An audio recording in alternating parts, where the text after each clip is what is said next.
Hey everybody, it's Blackjack. Hope you're doing well today. You're probably wondering, hey Blackjack, why is your hair all sparkly? And it's because I just got out of the shower and my hair's wet.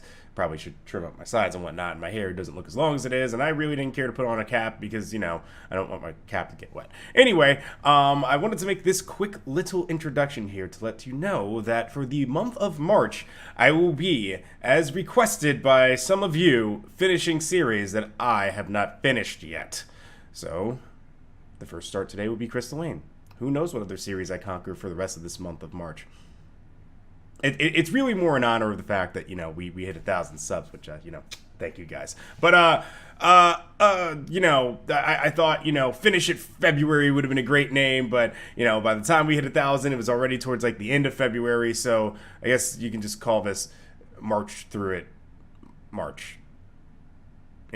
Enjoy Crystalline. What's going on, everybody? It's Blackjack. Welcome back to Crystalline. I'm probably wondering, hey, you're sober. Last episode, you definitely weren't. The hell? I thought you were going to drink. Well, here's what happened. Apparently, I was just an idiot and didn't save. And when I came back to go ahead and do the rest of the recording, I realized that I closed out the program, brought it back up, and just gave up on doing it. And I had to figure out all the options and all the choices that I did. And that's why this past month has had, like, almost no Crystalline. Well, now we're finishing the damn game. Maybe it won't all be today, but my plan is to finish it and get it done with and get it out of the way. So, let's get started, shall we? We start our way up the gravel path again. I've been doing this for 9 months. The Pongo sits on my shoulder as Kara walks next to Zach. I wonder what Leanna's family is like. Zach shrugs. I am most curious to meet them as well. I'm indifferent. I have a feeling they're probably more traditional-minded. There's so many other ways to phrase that. I bet they're nice. They're probably uptight. Speculating is pointless. This is true. That's probably accurate.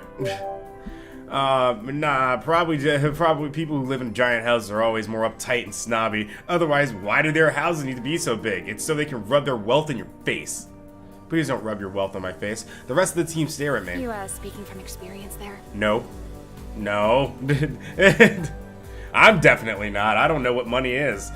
Well, I do know what money is, but I ain't got much of it. I'm still living paycheck to, well, not even paycheck, day by day, essentially, because that's what my job is. We make our way up the massive stone staircase leading to the front door. Scrogens answers the door again. I remember the gin.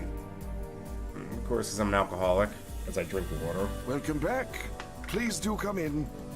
We carefully file through the doorway into the front hall. My breath catches as I look around. A massive chandelier made of sparkling crystals hangs from the center of a ceiling. The marble floors shine at my feet. So polished, they look wet.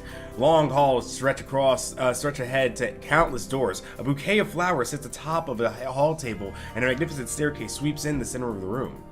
Amy cranes her neck, her eyes wide as she looks around. Zach looks appreciatively at the decorative swords on the wall. Whoa. Whoa. Oh. The Pongo's eyes glitter up at the crystal chandelier. His mouth seems to water just looking at it. Hey, listen, nobody. No eating the chandelier. Hoi, boy. No. I give him a gentle poke, snapping him out of it. Hoi? I shake my head. He deflates, patting against my shoulder. Leanna arrives and gives us a worried smile. How was your time in town? Boring. Also, I'm pretty sure I saw you before I came back, so you should know. Oh wait, no. This is a new day, isn't it? Great. There were so many cute things at the shops. I'm glad. She twists her hands nervously and falls quiet again. How have things been going here? Oh, fine. Actually, no, it is the same day, isn't it? I wait for her to continue. She looks blankly at me, then seems to remember. Oh, dinner will be ready in a few minutes, if you all want to wash up first. What? Wash up? It's dinner. We just sit down and eat. This isn't our house. We exchange glances. Are you sure you're okay? Did you get a chance to see your parents? No. Well, no. Called it. I'm fine, but I haven't seen my parents yet. But that's okay, because Leo hasn't arrived yet, and I guess my father has some big news that he insists on sharing with both of us. Well, actually, if we're about to eat dinner, then I think that means Leo probably has arrived? There's a lot of word salad going on there. The words pour out of her mouth as if she can't control them. She finally pauses to catch her breath. I've never seen her this nervous before. Don't worry, I'm sure everything will be okay. She nods and takes a deep breath to calm herself, then gives me an appreciative smile. You're right. I'm sure you're right. I'm wrong. She leads us towards our rooms to wash up. We each have separate rooms, a testament to just how large this mansion is. My room has eggshell blue walls trimmed with silver. Curtains flutter in the soft breeze of this black room. I have open crystal doors leading to a balcony. I notice the bed filled with plush-looking blankets and pillows. I cannot wait to dive into that. Instead, I quickly wash up using the wide basin shaped like a seashell. A tub? I mean, it's not quite the same thing, but just call it a tub. Then meet the others downstairs. Leanna waits for us again. I look her up and down and blink in surprise. Why are you still wearing your armor? I'm in a t-shirt and shorts right now. I'm like built like fucking LeBron James over. Well, maybe not exactly built like him. I gotta put on some more muscle. I gotta get ripped. But yeah, you're in armor. What's going on with you? What else would I be wearing? Not something maybe a little more casual. I thought your family didn't know about you being a mage knight. Also that, yeah, I forgot about that. They don't, but... You're wearing the sword and the armor and did you think this through? She hesitates. I don't want to keep it a secret from them anymore. Oh, that's right, yeah, you also... Sorry, I have amnesia about what happened last episode, even though I had to rewatch back episode 37. Is that why you're so nervous? It's a big reason I am. I'm not sure how they'll react. Maybe we should put him on a Fine Bros video. Kara puts a comforting hand on Leanna's arm. I'm sure it'll be fine. Your family loves you. You don't know that. Leanna nods. She smiles to reassure us, but worry still creases her brow. Scrogens arrives. He looks surprised at Leanna. I think he expected her to change her clothes as well, but he doesn't say anything. Instead, he leads us to the dining hall. A heavy scent hits me in the face as soon as I enter. The long table fills the room with delicious-looking food. Steam wafts from lamb chops, chicken, bread, lobster, and vegetables. Where's the steak? My stomach rumbles. I'm not complaining. Actually, I would eat probably everything on there. This looks like it's going to be the best meal I've ever had. A young man clad in sparkling white armor stands in front of a huge crystal window. He looks to be a few years older than Leanna. Here's her brother. His back is straight and he holds his head high, exuding an air of regality and authority. He seems to be absorbed in thought and doesn't notice our arrival. Leanna beams. Leo! There we go. Her brother looks up from the window when we notice Leanna. A wave of surprise flickers across his face. Leah? This is a surprise. Oh, his name is really Leon. Did Father call upon you too? Leanna nods. She walks over to him and hesitates. He pauses, then opens his arms wide. They embrace each other tightly, but only for a brief moment before separating. Leon adjusts his armor, and his brows wrinkle as he looks over Leanna. Leanna notices this expression and worriedly smooths down her armor. Some things have changed since we last saw each other. Yeah, I went through puberty. I see that. Nah, he noticed. His voice is flat and hard to read. Leanna squirms under his gaze. This does explain why you were always out of town whenever I would be in Illumia. And here I was thinking you were just trying to skip out on work. His face remains expressionless, but Leanna relaxes and a genuine smile graces her lips. Sorry about that. Duty calls, as you know. I do indeed. Judging by Leanna's body language, Leon must be accepting of her decision to be a mage knight. He doesn't seem too surprised by this fact either. Probably because all the sword training the two of them did together when they were younger. Which also, by the way, if they were training at the same time when they were younger, why are their parents not so surprised that she would want to be a mage? It's a little weird to me.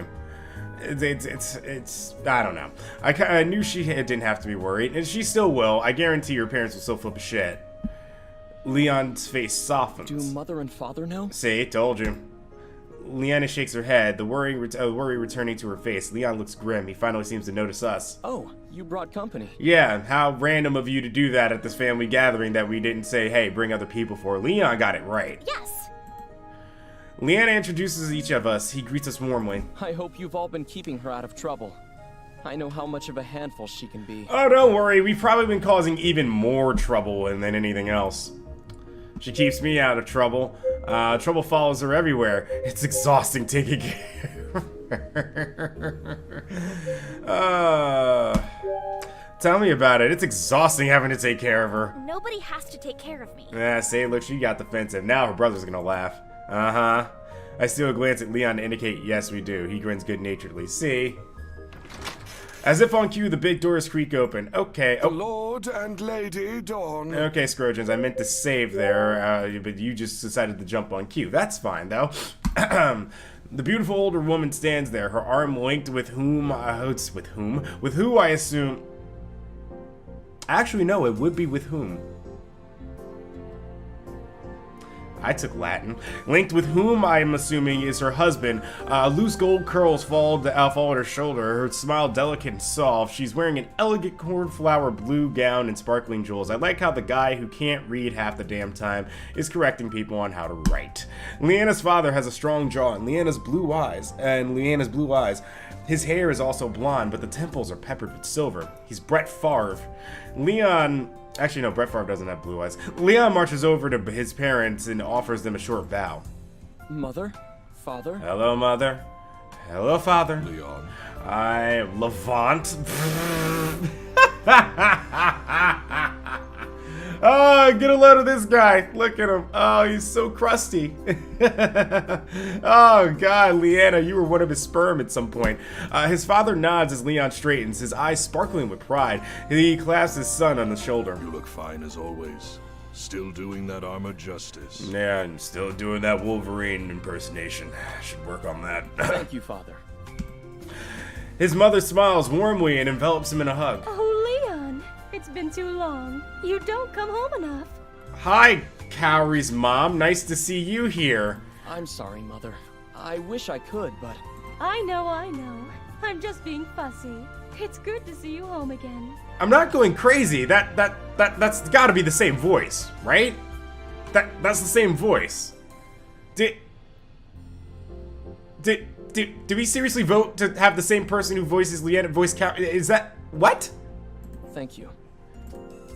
Throughout the interaction, Leanna hangs back. Her father's gaze lands on her and her eyes harden. Leanna, what in the blazes are you wearing? The room falls silent as everyone's attention fixes on her. Leanna? Leanna holds her head high. Maybe they're just doing like the same kind of motherly voice. I'm not sure. Hello, Mother. Father. Father. She dips in a small curtsy. Is this another one of your little fantasies? Yes, actually, we're cosplaying. So it's exactly that.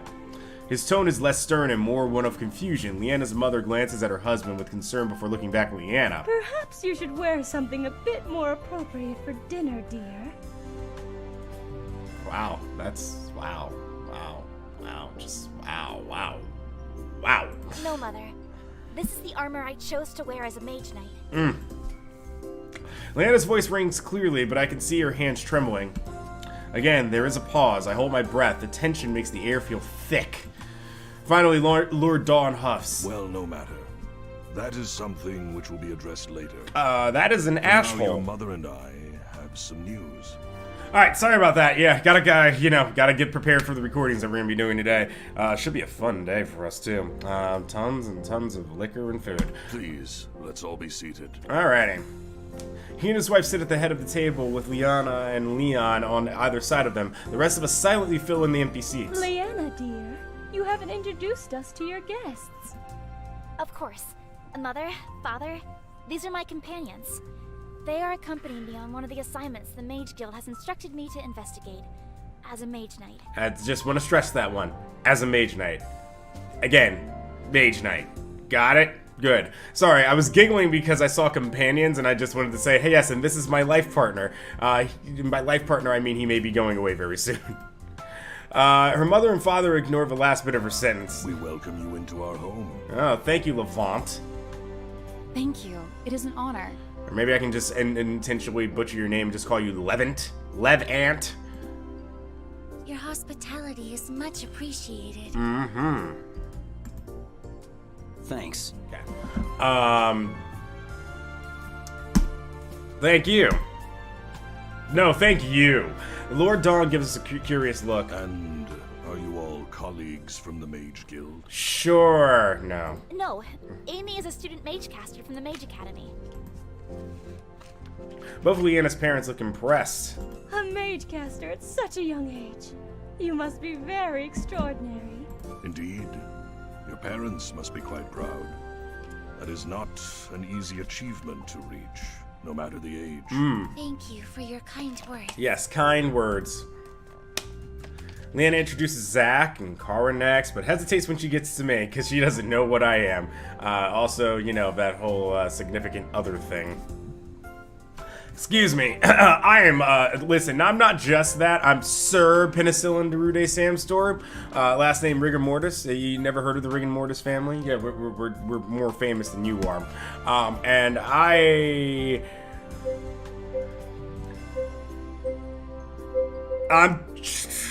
I'm trained to be a mage knight. Yeah, I've been studying how to be a mage knight from Leanna. Her parents' expression darkens fuck. And what exactly have you been studying? Dad ass. She taught me sword fighting and how to cast. Those two skills alone do not make a mage knight. Alright, well, nobody asked you, Levant. She also taught me how to do these things simultaneously. That's how this works, right? His gaze shifts to Leanna as his frown deepens. Knowing how her family feels about being a mage knight, I wanted to stick up for Leanna, but I think I might have just made things worse. Once introductions are over, we begin to eat. We sit in silence for a while. The only sound is the clinking of silverware. Leanna takes a bite of her stew. She smiles and sighs, practically melting in her chair. Nothing can compare to the food from home. Yeah, sure. I imagine it's great. I mean, she just got lobster out here. Her mother looks delighted. Do you like it, dear? Yes, of course. It tastes just the way I remember. Just like Mama used to make. All right, you still are my mother. That hasn't changed yet. I'm happy to hear that. Your mother insisted on cooking it herself, even though I told her that's what we hire the chefs to do. Jeez, wow. I mean, you could not be more of a stereotype if you could tried. Leanna blinks. You didn't have to do that. I know, dear, but I remembered how much you enjoyed it when you were little. Thank you. Leanna's smile broadens as she takes another bite. Leon takes a bite of the roast. And was this your doing too, Mother? She smiles and puts a hand over her husband's. Actually, he was your father. Oh, well, actually, no, that's a weird dynamic altogether. But weird that he's like, no, you can't cook, but I'll roast. Why can't the both of you just cook together? Both Leanna and Leon, he's like, no, I must roast this meat. I am the man, so I take care of the meat. Both Leanna and Leon look at their father with surprise. Color stains Lord Dawn's cheeks. It's not often we have the family together again. And with such good news, too. Great. It's not good, is it? It's terrible. Leanna and her brother exchange glances. Relief seems to pour into Leanna's face. I wouldn't get comfortable yet. At least it's good news. I wouldn't bet on that. What news, Father? Oh, boy. His parents glance at each other, then Lady Dawn claps her hands together, flushing with enthusiasm. Leanna, we have found you an excellent partner. You are to be engaged as soon as possible. Just don't mind me. I'm just gonna do that. Yep. Cool with that. Alright, well, time to get into the dramatic part of the next episode of Crystalline when we get there now, huh? Wow. Alright. Cool. So, I guess it's not gonna happen. Kara, it could still happen. Oh, this is great news. Oh, I was so wrong. I had it so wrong the whole time. Woo! Dodged the bullet there, right, Leanna? Oh man, you have fun with whoever you're gonna get to go with. We'll find out next episode. You're not that important. All right, see you later. Whew. Man, almost. I thought we were going all the way with Leanna. Turns out parents already took care of that one for me. Alrighty.